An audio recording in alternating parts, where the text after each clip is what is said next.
चाथाय सानै चबा खालायलांनाय ताई थैगाथार थैजाक दिलीप तरुण अरविंद तै राजेश्वर सुमित संनो मुइतु खालायखा तिनी DYFI TYF TSU तै SFI काइब्रै याक्षि बदलनि मथा আগরতলাनि ছাত্র যুববনো ও সালো চবা খালাই লাংমা সাচलांनायनि मुङै खुम्बक लायखा তাই বরনি লাংমানি চবানি কগ্রগনো সাউই খানারখা নবারণ দেব আজকের এই সময় শহীদ দিলীপ তরুণ অরবিন্দ এবং রাজেশ্বর সুমিত্রা তাদের প্রতি আমার শ্রদ্ধা নিবেদন করছি।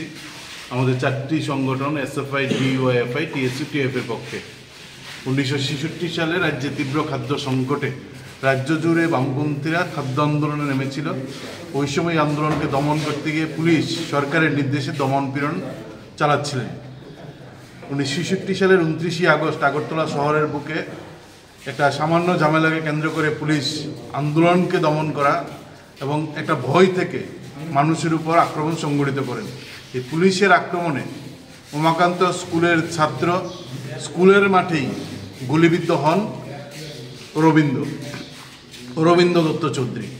প্যারাডাইস চমুনিতে আরেকজন ছাত্র তরুণ এবং সূর্য চমুনিতে আরেকজন ছাত্র, সে একটা দোকানের মধ্যে কাজ করত, দিলীপ, তারা এই 1966 সালে খাদ্য আন্দোলনের পুলিশের গুলিতে তারা মৃত্যুবরণ করেন। 1990 সালে আমাদের রাজ্যের জুলাইবাড়ির দেবদারুতে কংগ্রেসে ঘাতক বাহিনীর হাতে জোটরাজত্বে শহীদের মৃত্যুবরণ করেন DYFI রাজ্যের অন্যতম নেতৃত্ব দুজন, এবং তারা দুজনেই ছিলেন আমাদের রাজ্যের খেলোয়াড় রাজেশ্বর সিনহা এবং সুমিত্রা সিনহা। ফলে আমাদের আজকের এই দিনটা একদিকে খাদ্য আন্দোলনের শহীদ আর একদিকে গণতন্ত্র পুনরুদ্ধারের লড়াইয়ের দিন, তরুণ যুবক যুবতীর শহীদ। আমরা গোটা রাজ্যে SFI DYFI TSU TF আমরা উদযাপন করছি, আমরা শ্রদ্ধা জানাচ্ছি। তো আমরা মনে করি যে লড়াই সেদিন শুরু হয়েছিল, আজও আমাদের দেশের সব মানুষ দুমুঠো দুবেলা খেতে পায় না। এখনও আমাদের রাজ্যের আজকেও গণতন্ত্র সবচেয়ে বেশি আক্রান্ত গোটা দেশে আমাদের রাজ্যে। ফলে এই গণতন্ত্র পুনরুদ্ধারের লড়াই আমরা আজকে শপথ নিচ্ছি, এই গণতন্ত্র পুনরুদ্ধারের লড়াইয়ে আরও বেশি যুবকদের আমাদের সামিল করতে হবে।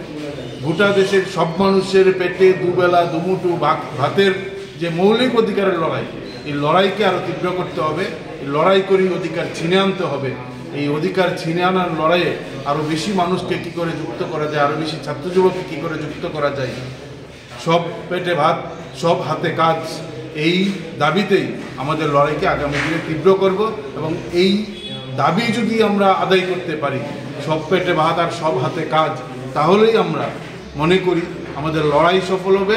রাজেশ্বর সুমিত্রা এবং দিলীপ তরুণ অরবিন্দের প্রতি আমাদের সঠিক অর্থে শ্রদ্ধা আমরা জ্ঞাপন করতে পারবো। এই শপথই আমরা আজকে